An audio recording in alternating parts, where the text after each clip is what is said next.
Police put a bundle of MoBay scammers in a Bangle. Jamaica's most unlucky scammers, the entrepreneurs who got cashed out. Welcome back to Jamaica Bulletin Board, where we keep you informed and entertained, because life is too serious to take seriously. Like, share, subscribe, and let's dive into today's dose of criminal foolishness.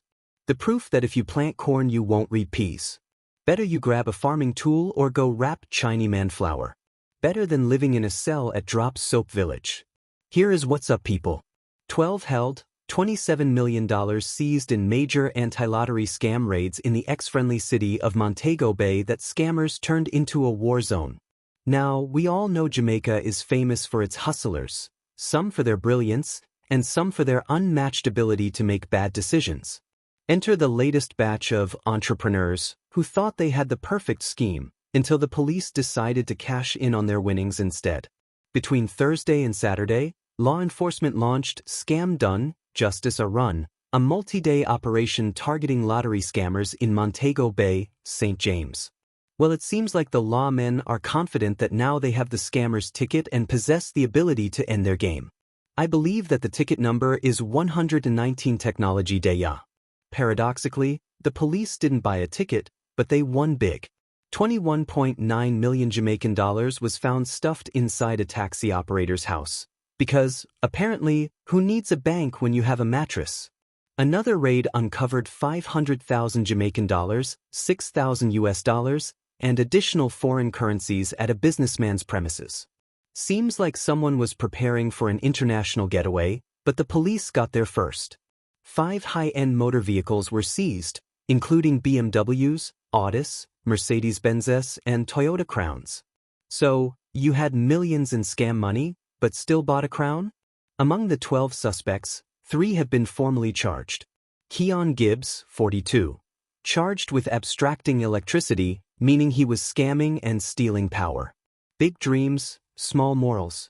O'Dane Gilling, 30, charged with possession of identity information, meaning he had people's personal details for fraudulent use.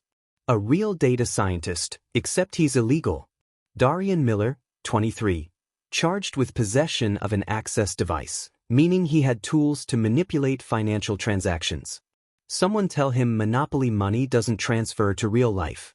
The real tragedy here is 27 million Jamaican dollars could have funded a private beach, a top-tier patty business, or at least a lifetime supply of jerk chicken. Instead, it's now evidence in court. No one can spend it. These scammers were out here making fake lottery winners, but ironically, the real winners today are the police, who didn't even have to buy a ticket or pay a fee to collect the prize money. You just know at least one guy in the group was blaming the mastermind. Boss, me did tell you fi keep it low, but you did want show off ina ra as Benz. This just proves once again that crime doesn't pay, unless you count the brief moment before they catch you. The Jamaica Constabulary Force, JCF, says they are aggressively pursuing individuals who prey on vulnerable people both locally and abroad. Well, I hope a certain politician is keeping his nose clean then, because what you gonna do when they come for you? So, tell me, do you think the police have what it takes to end lotto scamming for good? Will the next batch of foolish criminals give us another comedy special? Or will they ton up their own technology, win the game and leave the police them confused? Let me know in the comments. At the moment, things look sticky for crime on every front. Chinaman is looking for workers to pack 6 pounds of rice and flour though. That's all for now, folks. Catch you in the next one.